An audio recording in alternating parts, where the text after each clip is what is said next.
दोस्तों नमस्कार। मां आहियां फिल्म एक्टर असरानी। 23 नवंबर जो मां तव्हांजे शहर अजमेर तो अचां विशाल सिंधी मेले में हिस्सो वठण लाइ। साथ में यानी साण मूंसां गॾु ईंदी लाफ्टर फेम सीमा मोटवानी यानी जूनियर हेमा मालिनी। तव्हां सभी पंहिंजे परिवार समेत हिन मेले जो आनंद वठो। यादि रखो, भुलिजो न, ईंदव न। ऐं हिन शो जे ऑर्गेनाइज़र जे मेले जो जंहिं ऑर्गेनाइज़ कयो आहे उन पूरी कमेटीअ जो बहुत घणो घणो धन्यवाद थो कयां मां।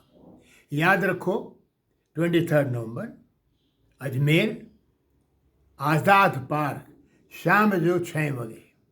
झूलेलाल, बेड़ाई पार, हरिओम।